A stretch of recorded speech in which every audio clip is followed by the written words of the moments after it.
Hello and नमस्कार दोस्तों, बहुत स्वागत है आपका नवभारत टाइम्स में। मैं आपका दोस्त सोमेश। मित्रों, हमारे देश में बहुत सी ऐसी चीजें हैं जो हमारे देश की धरोहर हैं, जो हमारे देश की निशानियां हैं, जैसे हिमालय की चोटियां, धरती का स्वर्ग अपना कश्मीर, हमारा ताजमहल। अगर किसी को बताना हो कि हम कहाँ के रहने वाले हैं तो हम कहते हैं हम उस देश के वासी हैं जिस देश में गंगा बहती है, सुरों की गंगा भी बहती है। दोस्तों, हम उस देश के वासी हैं जिस देश में लता जी रहती हैं।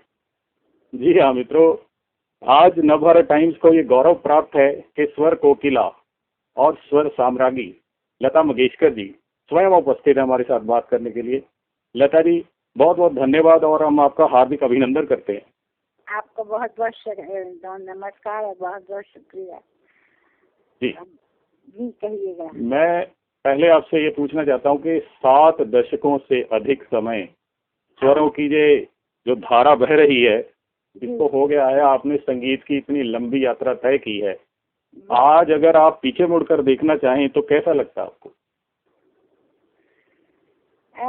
पीछे मुड़कर देखना अच्छा लगता है, क्योंकि जो गुजर गए हैं दिन, कभी कभी लगता है कि वो दिन अच्छे थे। और जो अभी बदला है वो शायद हम लोगों को अच्छा नहीं लगता है। जी, आप संगीत के बारे में कहना चाहते हैं कि जो आजकल गाने आ रहे हैं? जी, संगीत के बारे में भी, और जिस तरह से फिल्में बन रही हैं और टीवी का जिस तरह से प्रचार हो रहा है, हर चीज देखने से लगता है कि कुछ ठीक नहीं है। मतलब आपको लगता है गरिमा में कुछ कमी आ रही है, संगीत की गरिमा? जी हाँ, सही बात है। तो इसके लिए कोई सोल्यूशन आप सुझाना चाहेंगे? क्या उपाय हो सकता है? नहीं, इसके लिए कोई उपाय नहीं है, ये खुद ही बदलेगा। मतलब उसका जब समय आएगा तो वो बदल जाएगा जी।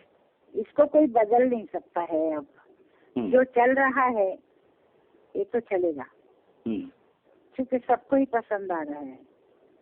हम लोग तो उसमें नहीं है, पर आज की जो युवा पीढ़ी है उन सबको बहुत पसंद आ रहा है जी। और उनको पसंद है तो सबको पसंद है। आपको नहीं लगता जो सामने परोसा जाता है, अब जो युवा पीढ़ी की आपने बात की है, उनको तो वो टेस्ट ही नहीं मिला जो आपके टाइम का वो गोल्डन इरा कहा जाता है, स्वर्णिम युग संगीत का, वो उन्होंने देखा ही नहीं। तो जो परोसा जा रहा है वो भी गलत परोसा जा रहा है।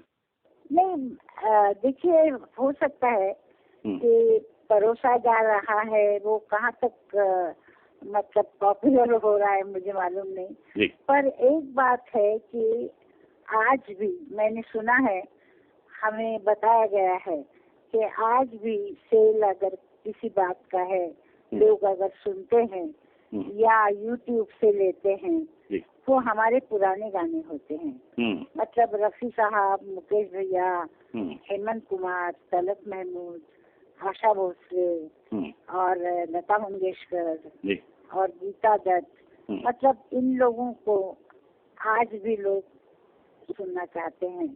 किशोर कुमार आज बहुत पॉपुलर है। उनके आर.डी. बर्मन साहब बहुत पॉपुलर हैं और उनके गाने सुने जाते हैं, उनके रिकॉर्ड खरीदे जाते हैं। मतलब मैंने तो ये सुना है।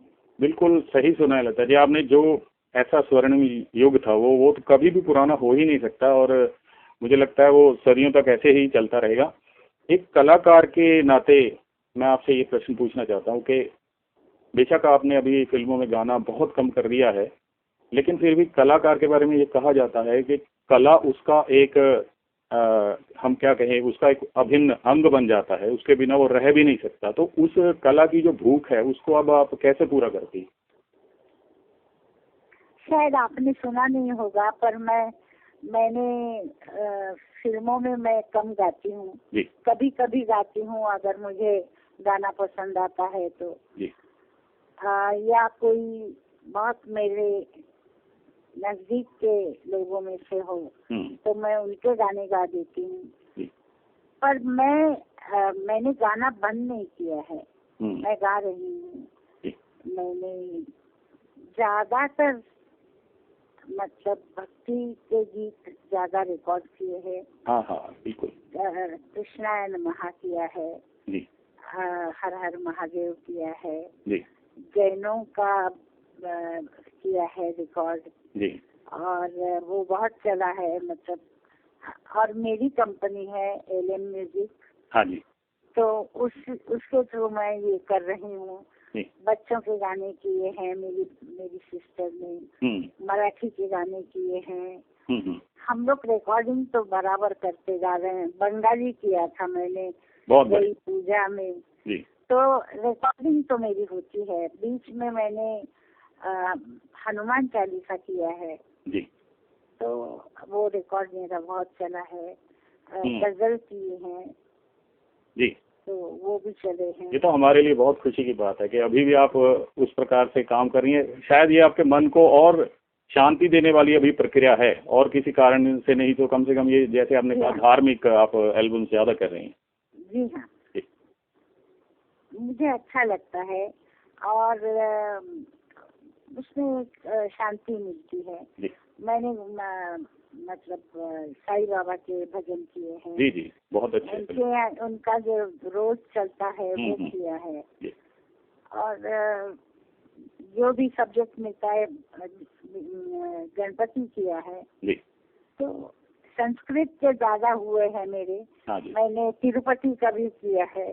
ओके। मुझे तिरुपति देवस्थानम से उन्होंने कहा था करने के लिए और मैंने उनके गाने किए थे। तो अन्नमाचारी उनके बहुत बड़े संत हुए हैं, उनके मैंने गीत गाए थे। तो वो वहाँ कैसे चले मुझे मालूम नहीं, पर सुना है अच्छे चले। बिल्कुल सही। दीदी आप वो स्वर्णिम युग को अभी मिस करती हैं जब वो रेडियो बजते थे, गीतमाला आती थी, लोग रुककर सुना करते थे, सड़कों पर जो वाहन होते थे रुककर सुना करते थे, और ऐसे गोल्डन जुबली पिक्चर हुआ करती थी, कई कई हफ्ते चलती थी। अब तो पूरा ही चेंज हो गया है। वीकेंड जो होता है उस पर डिसाइड हो जाता है पिक्चर का हिट होना या गानों का हिट होना, और गाने भी एक बार बजकर दूसरी बार बजते नहीं। मोबाइल आ गया है, इंटरनेट है, इससे गानों की जो उपलब्धता है वो बढ़ गई है। आप मिस करती हैं उस दौर को जब लोग आपका नाम रेडियो पर बजता था कि आप ही के गाने, एक ही कलाकार, ऐसा करके बहुत सारे ऐसे प्रोग्राम आया करते थे कि आपकी आवाज एक पहचान बन गई थी। अब तो पता ही नहीं चलता कौन सिंगर कहाँ गा रहा है, क्या है। बात दुख की बात है ये मेरे लिए। मतलब मैं सुनती हूँ तो मुझे दुख होता है उन कलाकारों के लिए कि उनका नाम भी लोग जानते नहीं। हालांकि मैंने वही कहा कि सब बदल ही गया है जी। समझ में नहीं आता, वो पूरा समय ही चेंज हो गया जी हाँ। आपके व्यक्तित्व के बारे में एक बात आपसे पूछनी चाहूंगा। बहुत सारी दंत कथाएं आपके बारे में भी प्रचलित हैं। मैं दो बहुत ऐसे जानकारों की बात आपसे करनी चाहता हूं कि किसी ने कहा कि लता मंगेशकर वो हैं, और लोगों को तो ये है कि बाकी लोग म्यूजिक को फॉलो करते हैं, लता जी को म्यूजिक फॉलो करता है। और दूसरे किसी ने कहा कि लता जी की आवाज वो है कि जो भारतीय आदर्श भारतीय नारी है वो आवाज जो है वो लता मंगेशकर है। अगर आप इतने महान कलाकार हैं, आपके अपने शब्दों में अगर किसी को जानना हो कि लता मंगेशकर क्या है तो आप क्या कहेंगे? लता मंगेशकर एक बहुत ही सिंपल सीधी सादी एक महाराष्ट्रीयन औरत है बस। मेरा यही रूप है बस जी। भगवान ने दिया गाना गाती हूँ, पिताजी माताजी का आशीर्वाद, और उन्होंने गाना सिखाया मुझे, मेरे पिताजी ने। उसके बाद मैंने और 2 गुरु से गाना सीखा। वो थे अमान अली भेंडी बाजार वाले जी, अमान अली खां जी, और दूसरे थे अमानत खां देवास वाले जी। तो मैंने उनसे गाना सीखा बाद में, क्योंकि पिताजी की डेथ बहुत जल्दी हुई थी जी। और मैं सीख नहीं पाई उनसे ज्यादा, पर इन लोगों से भी सीख नहीं पाई क्योंकि मैंने काम करना शुरू किया था और मैंने प्लेबैक मेरा चलने लगा था।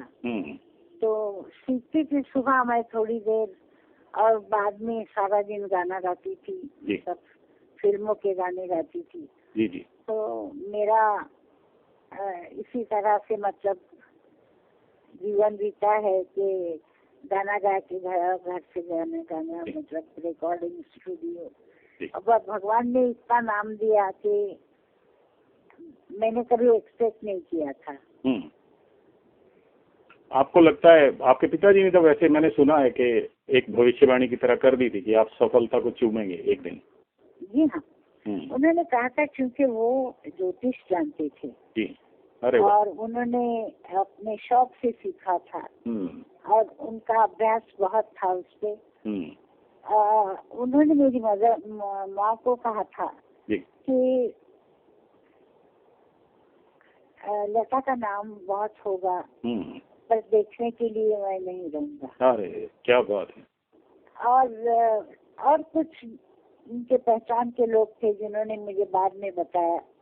वो गोवा गए थे अपने घर जी, और आखिर में और वहाँ जाके उन्होंने एक दो लोगों से कहा कि लता का नाम बहुत होने वाला है, वो बहुत अच्छा गाएगी, बहुत लोग मतलब उसके पाँव छुएंगे और ये होगा और वो होगा।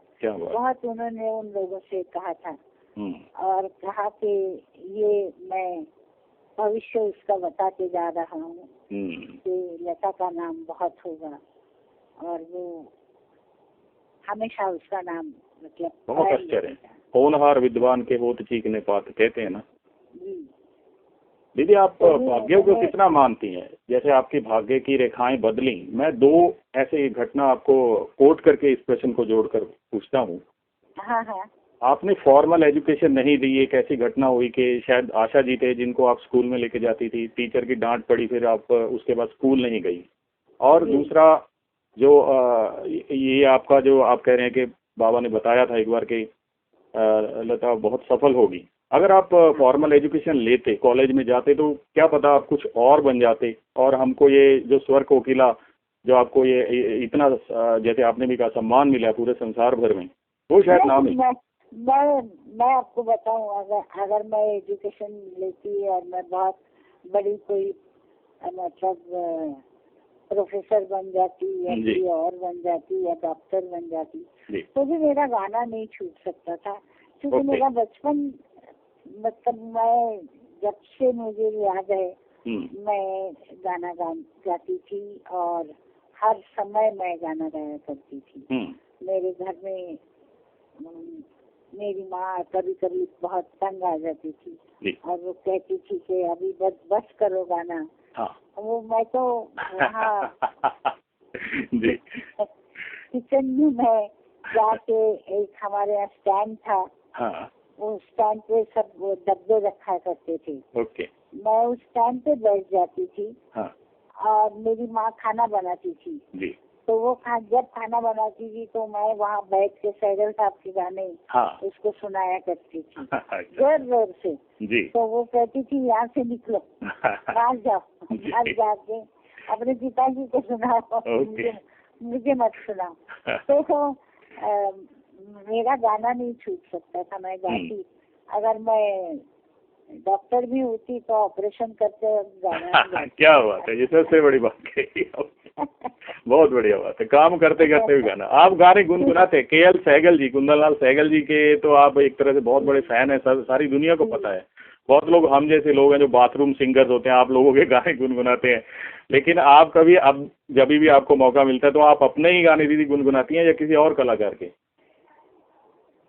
नहीं, मैं अपने गाने क्यों गुनगुनाऊंगा, मैं गुनगुनाती जी। मैं अपने गाने सुनती भी नहीं हूँ। अरे वाह, क्या बात है। जब कभी प्रोग्राम में जाना पड़ता था पहले, तब वो गाने सुनती थी मैं और रिहर्सल करती थी।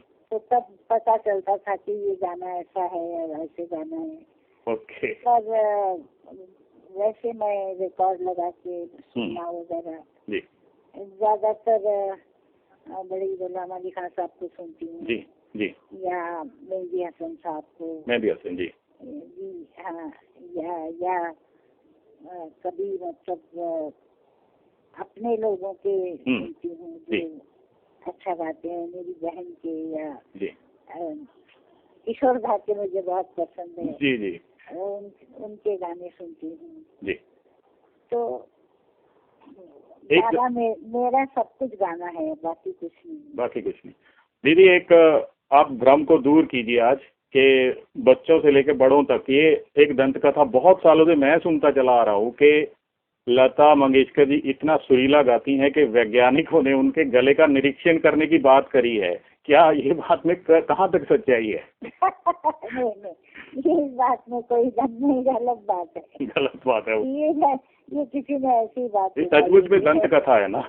ये बिल्कुल दंत कथा है। फिल्म इंडस्ट्री में जब आप आए थे तो जैसे हमारा समाज ये माना जाता है पुरुष प्रधान समाज है, क्या आपको भी महिला होने के नाते उस प्रकार से कोई संघर्ष करना पड़ा? जो पुरुष थे, आपकी लोकप्रियता दिन पर दिन बढ़ती जा रही थी और वो लार्जर देन लाइफ वाली जैसे बात हो रही थी कि लता मंगेशकर एक नाम अलग से पहचान थी, हालांकि सिंगर्स तो बहुत हैं, तो आपको उस प्रकार से संघर्ष करना पड़ा?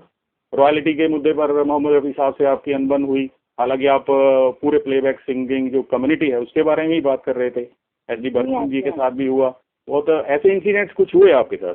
नहीं, मेरे साथ तो इस तरह के किस्से बहुत हुए, पर मेरे ख्याल से सबके साथ ही वैसा होता होगा, कुछ ना कुछ, मतलब म्यूजिक डायरेक्टर्स के साथ झगड़े होना, या रफी साहब के साथ झगड़ा हुआ, उनके साथ मैंने 3-4 साल गाया नहीं, तो फिर कोई और गाता था उनके साथ, ये भी हुआ है। और फिर बाद में वो झगड़ा जय किशन जी ने बीच में सुलझाया और फिर हमने गाना शुरू किया। तो इस तरह के झगड़े हो जाते थे। बर्मन दादा से कोई 72 के बाद फुल स्टॉप लग गया बर्मन दादा के साथ, हालांकि उनकी आप फेवरेट थी। जी हाँ जी। तो मैं इसको मानती नहीं हूँ कि ये तो मामूली से झगड़े थे। कुछ प्रिंसिपल्स के साथ समझौता, कंप्रोमाइज करने वाली बात। दो प्रकार के व्यक्तित्व, लोग बहुत बातें भी करते हैं कि लता जी कई बार बहुत टची थी या ऐसे थी। एक देखिए, हमने सुना है कि आप बहुत सारे लोगों के लिए बिल्कुल फ्री ऑफ कॉस्ट भी गाया आपने, 1 रुपया लेकर शगन के तौर पर भी गाया, और रॉयल्टी के मुद्दे पर आपने पूरा स्ट्रगल किया। वो दो छोर दिखते हैं आपके व्यक्तित्व में ना जी। मैंने देखिए, मैंने किसी के लिए, कल आपने पिक्चर बनाई और मेरी आपकी अच्छी पहचान है, और मैं जानती हूँ कि आपके पास इतने पैसे नहीं है। ऐसे आदमी के साथ मैं जब आती थी तो मैं पैसे नहीं लेती थी। मैं कहती थी चलो जाने दो, तुमसे जब मिलेंगे तुम देना, अभी मुझे उसकी जरूरत नहीं है। तो ये होता था कभी कभी। कभी कभी ये भी होता था कि लोग मेरे पैसे देते ही नहीं थे। अच्छा, ऐसा भी होता है क्या? ऐसा भी होता था। मेरा सबसे लोकप्रिय गाना जो अभी तक चलता है, आएगा आने वाला, उसके 400 रुपए थे, वो मुझे मिले नहीं अभी तक नहीं मिले। अरे वाह, फिर तो आप सचमुच में वो गाना बिल्कुल सही गा गए ना, आएगा आने वाला, पैसे देने वाला। क्या बात है। किशोर कुमार साहब के साथ एक बात हुई थी, एक बार किसी ने इंटरव्यू मांगा किशोर दा का, तो उन्होंने कंडीशन रख दी कि मैं इंटरव्यू दूंगा, शायद रेडियो के लिए था, अगर लता मेरा इंटरव्यू करेंगी तो। और वो इंटरव्यू आपने किया। वो किस्सा कैसे हुआ? वो किस्सा ऐसे है कि मैं गई थी वॉशिंगटन जी। हम लोग जा रहे थे प्रोग्राम्स के लिए, मैं थी और किशोर दा, हम लोग साथ में थे जी। तो मेरा इंटरव्यू करने एक लड़की आई थी, उसे मैंने इंटरव्यू किया। तो किशोर दा वहाँ देख रहे थे और घूम रहे थे इधर उधर जी, हाथ में एक फूल लेके। तो उसने कहा कि अब मैं किशोर दा आपका इंटरव्यू लेना चाहती हूँ। कहने लगे मैं आपको नहीं दूंगा इंटरव्यू। ओके। तो उसने कहा क्यों, क्या बात है?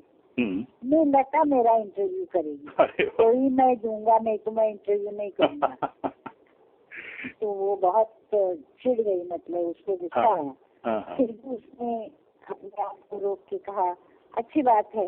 मैंने कहा किशोरदा, मैंने जिंदगी में कभी किसी का इंटरव्यू नहीं लिया है, आप मुझे कैसे कह रहे हैं इंटरव्यू के लिए? कहने लगे नहीं नहीं तुम बैठो, मैं बात करूंगा, तुम पूछना मुझे। अच्छा। मैंने कहा ठीक है। तो मैं बैठी वहाँ, उसमें जो निकाले थे प्रश्न वो मैं हाथ में लेके बैठी। पर उसकी जरूरत नहीं पड़ी। मैं उनको पूछती गई कि आप कैसा है, क्या हुआ। तो वो सब उन्होंने बताया और इंटरव्यू पूरा किया उन्होंने। क्या मोमेंट होगा वो, समझ में नहीं आता। किशोर कुमार आपको एक तरह से एडमायर कर रहे थे या वो अपना नाम ऊंचा करना चाहते थे? बहुत बढ़िया इंसिडेंट था। नहीं, वो बहुत, मेरे साथ उनका बहुत अच्छा ही था, केमिस्ट्री अलग थी। ऐसा एक सुनने में इंसिडेंट आया लता दीदी के 1962 में आपको स्लो पॉइजनिंग दी गई। हमको तो सोचकर भी विश्वास नहीं होता, कोई ऐसा कर भी कैसे सकता है, कोई सोच भी कैसे सकता है। यहाँ तक भी हो गया था क्या? अब वो बात छोड़िए कि ऐसा, हाँ, ऐसा हुआ तो था कुछ, या हुआ था या हुआ नहीं था कुछ, मुझे और कुछ हुआ था भगवान जाने। पर मैं बहुत बीमार हुई थी और 3 महीने मैं गा नहीं पाई। जी जी जी। 3 महीनों तक मतलब रोज मेरे पास आके मजरू साहब बैठते थे और शायरी सुनाते थे और बड़े बड़े जो हुए हैं शायर, उनकी शायरी सुनाते थे, बातें करते थे। तो मेरा भी थोड़ा उर्दू का ज्ञान बढ़ा उनकी बातों से और अच्छा लगा कि एक आदमी इतनी मतलब इतना मेरा ये रखता है ख्याल। जी, खाना टेस्ट करते थे पहले वो आपको? बेचारे मतलब बहुत मुझे बिल्कुल छोटी बहन जैसे मानते थे जी। बहुत अच्छे इंसान थे। तो ये किस्सा हुआ है छोटा सा। दीदी, जब आपने पहली बार किसी बहुत बड़ी भीड़ के सामने किसी फॉरेन कंट्री में या अपने भारत देश में ही बहुत पहली बार फेस किया होगा, लाइव शो आपने किया होगा, तो आपको भी घबराहट हुई थी क्या? नर्वसनेस थी थोड़ी बहुत?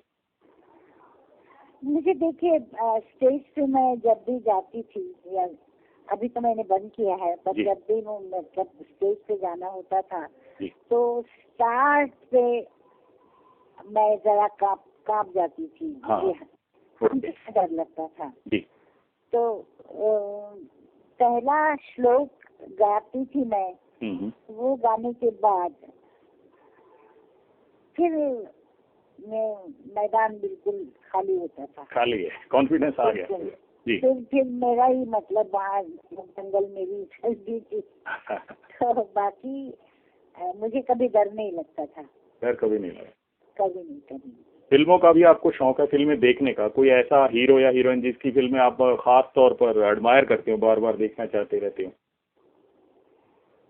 अभी तो मैं फिल्में देखती नहीं हूँ ज्यादा, क्योंकि वो मारधाड़ होती है। मैं बहुत कम नई फिल्में देखती हूँ। पर मेरे पसंदीदा जो स्टार्स हैं उसमें शुरू में दिलीप कुमार, देवानंद और अपने अमिताभ बच्चन, मतलब ये लोग मुझे बहुत अच्छे लगे। मीना कुमारी, नरगिस, मधुबाला। वो तो कुछ समय ही और था लगा दी कि वो कंडीशन रखती थी वो हीरोइन जिनकी आप बात कर रही हैं कि अगर हमको पिक्चर साइन करवानी है तो हमारी प्लेबैक सिंगर लता जी होगी। हाँ जी, वो भी समय था। अभी जो है मतलब अभी भी थोड़ा सा जो काम करती हूँ मैं, मुझे हेमा मालिनी बहुत अच्छी लगती है जी। और मतलब एक इंसान के तौर पे भी वो बहुत थी। आपका भी तो पुराना नाम हेमा ही था। जी, मेरा नाम हेमा है वैसे। जी जी जी जी। आपका क्रिकेट के साथ भी बहुत सालों से जुड़ा हो रहा है। 83 वर्ल्ड कप के समय से हम सुनते आते हैं कि कोई ना कोई स्टोरी जुड़ी है। आप बड़े कीनली उसको देखते भी रहते हैं। सुनने में ये भी आया कि लॉर्ड्स के मैदान से लेके क्रिकेट पसंद है। देखिए, मैं कई मैदानों में जाके बैठ के देखा है मैंने क्रिकेट जी। और मैंने क्रिकेट इसलिए हमारे घर में मेरी माँ भी देखा करती थी। अरे वाह, क्या बात है। उसको भी बहुत पसंद था। हम लोग यहाँ क्रिकेट मतलब मैच होते थे तो हम लोग जाके 5 दिन तक मेरी मदर के साथ हम लोग सब जाके बॉम्बे जिमखाना में बैठ के हम लोग मैच देखते थे। और मेरे पिताजी क्रिकेट खेलते थे। मेरे पिताजी के साथ काम करने वाले लोग थे, वो क्रिकेट खेलते थे। तो हमारी कंपनी थी बलवंत संगीत मंडली। वो उसमें हमारा एक क्रिकेट टीम होती थी। जो बाहर के जो बड़े बड़े क्रिकेटर्स थे वो भी उनको मिलके जाते थे। और ये लोग जब उनके नाटक वगैरह नहीं होता था तो क्रिकेट खेलते थे। बहुत बढ़िया, बहुत ही बढ़िया। तो क्रिकेट हमारे घर में कब से है और मेरी माँ की वजह से हम लोग भी सब। रिजनाथ को भी बहुत पसंद है। उषा मीना को भी मीना तो एकदम क्रिकेट की एकदम ज्यादा। हम कह सकते हैं कि 2 धाराएं परिवार में बहती हैं, संगीत और क्रिकेट की साथ साथ, एक पिताजी से मिली है माताजी से। तो क्रिकेट हमारे घर में सबको बहुत दीदी। लेकिन जैसे संगीत में आपको दुख होता है आजकल का वो देखकर जो भी हो रहा है, तो क्रिकेट में भी बहुत सारे ऐसे आरोप लगे हैं लोगों पर, सट्टेबाजी ये वो, तो आपका मन उससे भी दुखी होता होगा? वो तो है, दुख तो होता है, पर क्या करें, समय की धारा है। समय की धारा है, बिल्कुल जाते हैं। जी। पंडित जवाहरलाल बताऊं कि मेरे पास डॉन ब्रैडमैन की साइन किए हुए फोटो हैं। क्या बात है। तो मैंने वहाँ किसी को कहा, मैंने कहा तुम कुछ भी करके मेरा नाम लिखवा के साइन ले हो। तो उसने लता मंगेशकर और नीचे अपने साइन दिए। तो मैं यहाँ तक मतलब मैंने रखा है। बहुत बढ़िया, बहुत ही बढ़िया। सचिन भी आपको माँ के बराबर जानते हैं और मीडिया में भी वो समाचार आते रहते हैं और बहुत एडमायर आप भी करते हैं, वो भी आपको बहुत एडमायर करते हैं। जी। पंडित जवाहरलाल नेहरू जी से लेकर जो आज के हमारे प्रधानमंत्री हैं नरेंद्र मोदी जी, इनको आपने देखा है, देश को बनते बिगड़ते देखा है, उन्नति करते देखा है। आपको कैसा लगता है कि हम लोग सही दिशा में जा रहे हैं? मैं विशेषकर पूछना चाहूँगा, नरेंद्र मोदी जी ने आपकी बहुत प्रशंसा की थी, आपने भी की थी चुनाव से पहले। उनका स्टाइल ऑफ वर्किंग आपको कैसा लगता है? क्या आप कुछ ऐसा कहना चाहेंगे कि हमारे देश में जो नहीं हो रहा है, क्योंकि जो हो रहा है वो तो सबको दिखता है, आप कुछ सजेस्ट करना चाहेंगे जो नहीं हो रहा है और होना चाहिए जिससे देश और उन्नति की ओर जाए? मोदी जी की स्टाइल ऑफ वर्किंग के बारे में कुछ कहेंगे आप? मैं आपको एक बात बताऊं कि मुझे पॉलिटिक्स में बिल्कुल मतलब समझ में नहीं आता है और ना मैं समझना चाहती हूँ। मैं जानती ही नहीं हूँ। इतना मैं जानती हूँ कि नरेंद्र मोदी बहुत अच्छे इंसान हैं। वो अपने देश से बहुत प्यार करते हैं और वो कोशिश जरूर करेंगे कि जो करना है देश की अच्छाई के लिए करें। देश की अच्छाई के लिए। पर बाकी मैं नहीं जानती हूँ कि क्या है। एक हमारा पड़ोसी देश है, वहाँ पर भी आपके करोड़ों चाहने वाले हैं, पाकिस्तान। जी, वहाँ पे लोग बहुत चाहते हैं और बहुत सारे लोगों को मैं जानती भी हूँ। आपका कभी विजिट हुआ वहाँ पर? वहाँ पर आपका कभी शो हुआ? मुझे जानकारी नहीं है। जी नहीं, वहाँ मैं गई नहीं, क्योंकि वहाँ जो पहले कोई मतलब प्रेसिडेंट थे उन्होंने कहा कि उनको मत लाइए, मैं लोगों को संभाल नहीं सकूंगा। वो क्यों? पब्लिक ज्यादा जाएगी तो मेरी पुलिस और ये उस पर कंट्रोल नहीं कर सकेगी। मतलब ऐसे कुछ। संगीत के जरिए कुछ शांति मिले वहाँ पर, जो आतंकवाद फैल रहा है चारों ओर, तो उन लोगों को जैसे आपका गाना सुनने की इच्छा होती है तो गानों के जरिए ही प्रेम का कुछ संदेश फैले, ऐसा आप कुछ कहना चाहेंगे कि आदमी को आदमी से प्यार करना चाहिए, नफरत की भावना को मिटाना चाहिए? वो तो है, जो आपने कहा सही कहा, वही होना चाहिए। क्योंकि आखिर में क्या ले जाना है इंसान को? जी। कुछ भी तो नहीं। खाली हाथ आया खाली हाथ जाएगा। जी। क्या मिलेगा? तो फिर क्यों किसी का बुरा चाहना, बुरा करना? मैं इस बात के खिलाफ हूँ कि किसी को मतलब दुख देना या किसी को बगैर किसी वजह मतलब कारण से जाके मारना। अब ये जो मतलब हो रहा है बॉम्ब स्फोट वगैरह ये सब जी, ये क्यों करते हैं लोग? इससे जो मतलब जिन्होंने कुछ नहीं मालूम जिनको उनको मारते हैं ये लोग। तो फायदा क्या है इसमें? इनोसेंट पीपल को मारने का, इनोसेंट पीपल को मारते हैं और क्या मतलब क्या मिलता है उनको? कुछ नहीं मिलता है। शायद थोड़ा सा उनको खुशी मिलती होगी कि हाँ हमने किया कुछ कमाई, इससे ज्यादा क्या मिलता है? क्या ले जाते हैं वो? कुछ भी नहीं।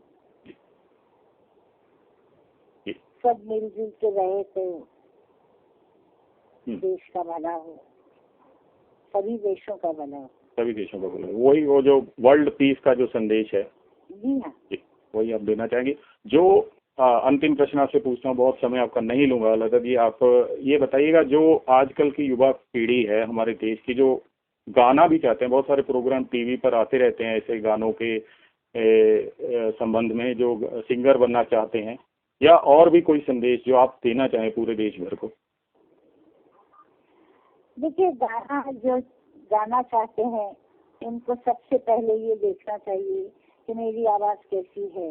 वो किसी गुरु के पास जाके पूछे कि मैं गाना चाहता हूँ या चाहती हूँ, मेरी आवाज ऐसी है, मैं आपको गा के बताता हूँ मुझे गाना आता है या नहीं। नहीं तो कुछ लोग ऐसे होते हैं जो गाना आता नहीं वैसे ही जाके गाते हैं, वो नहीं होना चाहिए। और गुरु जो बताए वो सुने, क्योंकि गुरु यही बताएगा ना कि हाँ तुम्हारी जो आवाज है वो वाकई गाना गाने के लिए अच्छी है, तो तुम सीखो। और क्लासिकल सीखना चाहिए, शास्त्रीय संगीत के बगैर गाना कुछ नहीं है। क्योंकि शास्त्रीय संगीत जब आप सीखते हैं तो हर तरह का गाना गाने की शक्ति मतलब आपके गले में रहती है और आपको उससे यश मिलता है।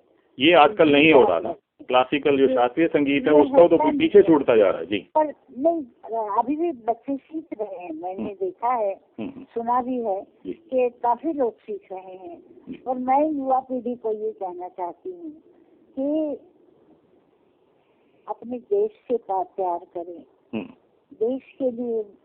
देखिए, देश है तो हम हैं, नहीं तो क्या है? कुछ भी नहीं ना। बिल्कुल सही कहा। तो जो प्रेम करना है वो देश से करें, देश के लिए जो भी कर सकते हैं करें।